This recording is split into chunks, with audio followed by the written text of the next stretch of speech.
The security guard's voice was sharp as he snapped at the elderly woman trembling in a worn army jacket. "You don't belong here, ma'am. This is for real veterans." The crowd around her shifted uncomfortably, some stifling laughter. Without a word, the woman stepped back into the biting cold, clutching a folded flag tightly to her chest. Moments later, the sound of heavy boots reverberated across the marble floor. A four-star general burst through the entrance, his voice thundering. "Where is the woman you just turned away? If you believe service earns respect, not scorn, comment honor below." Eleanor Carter had marked the date carefully on her calendar, her shaky hand circling it weeks in advance.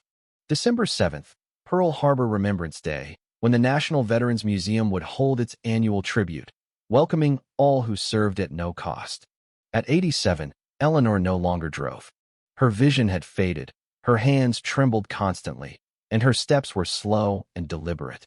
Yet her memories of her years in uniform remained vivid. Korea in 52, Vietnam in 68, dates and places carved into her heart as deeply as the scars on her skin.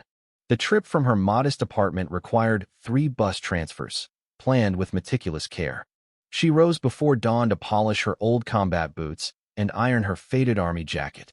The bronze star pinned to her chest gleamed faintly in the morning light. Her grandson offered to drive, but Eleanor declined softly. "You've got your own life to tend to," she said. In truth, she wanted to make this journey alone. Some pilgrimages demanded solitude. The December wind cut through her thin frame as she reached the museum's imposing entrance. Marble steps led to grand columns, where banners proclaimed, "Honoring those who served, a special tribute." Eleanor paused to catch her breath before joining the line of visitors.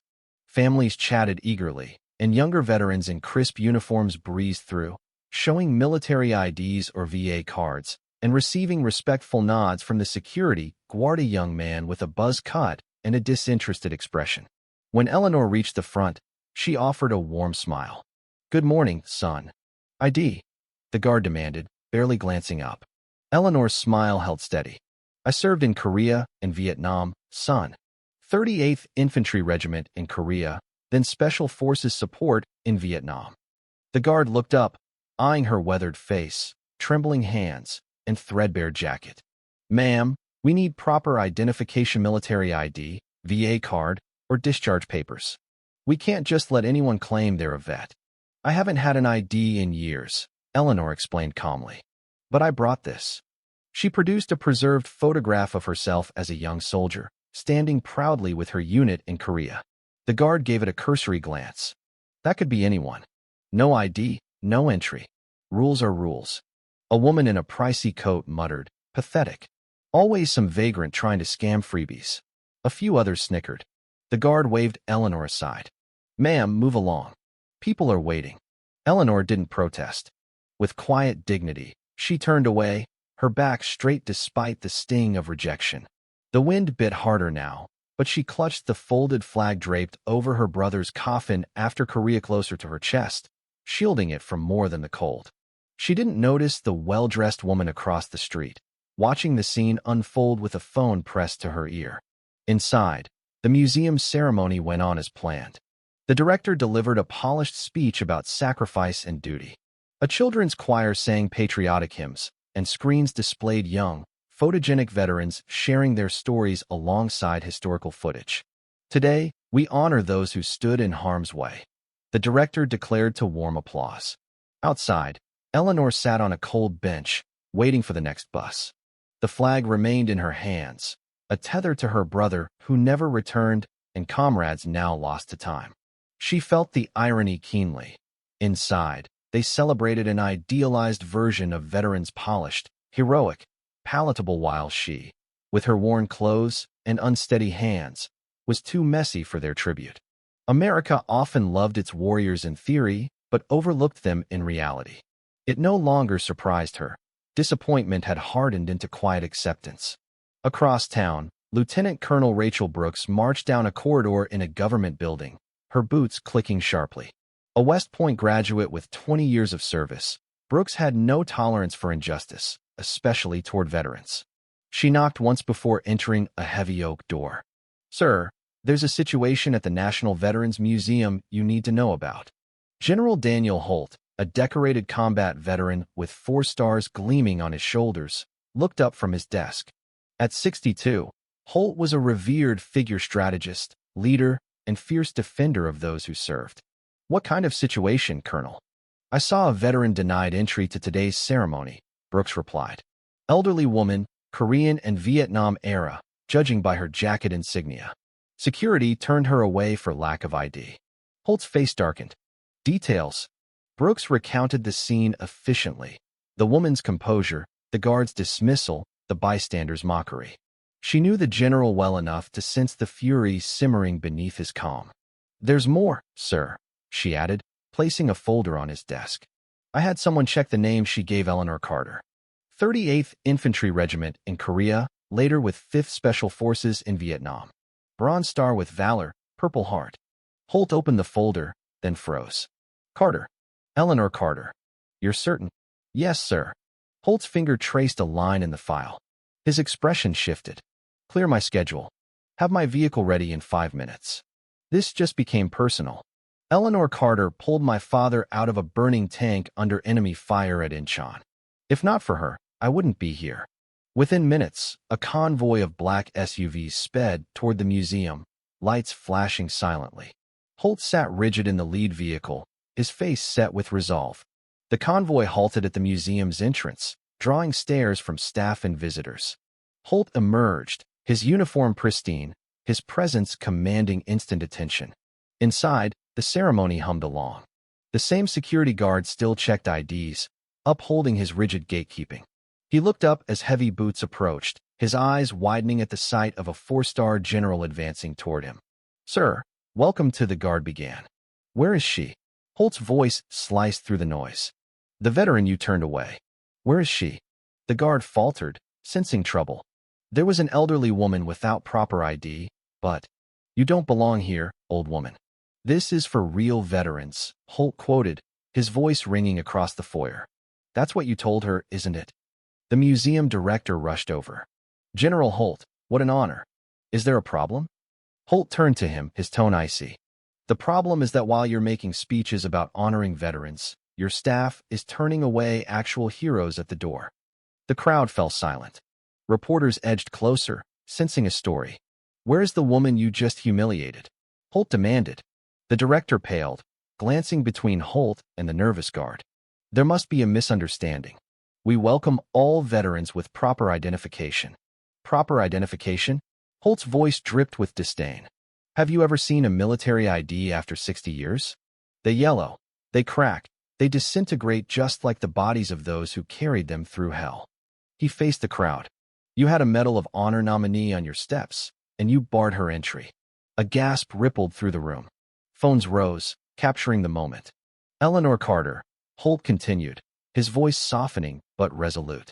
Saved my father's life at Incheon. Dragged him from a burning tank under enemy fire, her hands burned to the bone. My family owes its existence to her. The director's face was ashen. General, I had no idea. Of course you didn't, Holt snapped. You've turned honoring veterans into a photo op speeches, banners, heroes who fit your polished image. Lieutenant Colonel Brooks whispered to Holt, who nodded. He addressed a junior officer. Fine, Miss Carter. Now, the museum grew still. The ceremony paused as word of the confrontation spread. Visitors and staff stood frozen, some exchanging guilty glances. The marble walls seemed to echo the tension. Holt faced the director again. Do you know why Eleanor Carter wore only a Bronze Star today, not her full decorations? The director shook his head, speechless. Because her other medals are in her brother's home, Holt said, his voice heavy. Lieutenant Thomas Carter, killed in action in Korea. She gave them to his widow, saying they belonged to the real hero in the family. That's the woman you turned away. The silence was deafening. Security guards shifted uncomfortably, their earlier confidence replaced by shame. Veterans in the crowd stood taller, instincts stirring. Mothers quieted their children.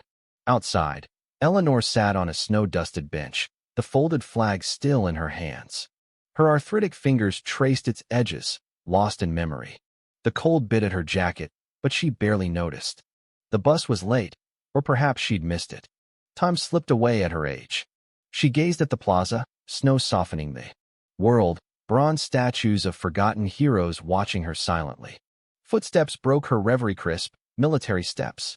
She looked up, squinting through the snow. A young officer in dress uniform stood before her, saluting sharply. "Miss Carter," he said. "General Holt requests your presence, ma'am." "General Holt?" Eleanor asked, confused. "Yes, ma'am. If you'll come with me." Intrigued, Eleanor let him help her stand, her legs stiff but her dignity intact. As they crossed the plaza, she noticed black vehicles idling by the museum steps and a growing crowd whispering. At the top of the stairs stood a figure with 4 silver stars, his posture radiating respect, waiting not as a superior, but as a son. Eleanor's breath caught. Memories surged: muddy fields, gunfire, the scent of fear and resolve. She'd buried them deep, but they returned vividly. As she approached, General Holt stepped forward and saluted crisply before the crowd, reporters snapping photos. "Master Sergeant Carter," Holt said, his voice clear across the plaza. "I'm Daniel Holt. My father was Lieutenant Robert Holt, 38th Infantry, September 14, 1950. Eleanor's eyes widened. She searched his face and found it. "Little Bobby Holt's boy," she whispered, her voice trembling. A weathered smile broke through. "Well, I'll be damned. You've done your daddy proud with those stars." A warm murmur spread through the crowd. Holt lowered his salute and stepped closer. "He made sure I knew your name, ma'am. Made sure I understood what true courage is." One by one, uniformed men and women came to attention, saluting. Civilians placed hands over hearts. For the first time in decades, Eleanor stood tall, her frail frame seeming to grow, shoulders squared beneath her worn jacket. She was no longer just an old woman. She was a soldier, a legend, recognized for the battles she'd carried within her. A military band inside began a slow rendition of "America the Beautiful," the notes drifting across the plaza. Holt stepped aside, gesturing to the marble stairs she'd been denied earlier. Eleanor paused, looking at the flag in her arms, her brothers from Korea. Then she met the eyes of the crowd, some tearful, some reverent. With steady hands, she handed the flag to Holt. "For the next generation," she said simply. "For all of them." Holt received it reverently. Eleanor adjusted her jacket, lifted her chin, and marched up the stairs, each step resounding against the stone. At the threshold, she turned and saluted the crowd, not with her hand, but with her unyielding presence. In that moment, no one saw frailty. They saw a master sergeant, a warrior, a story etched in history. As she entered the hall, snow swirled behind her like a mantle of honor, enshrining her courage in every witness's memory.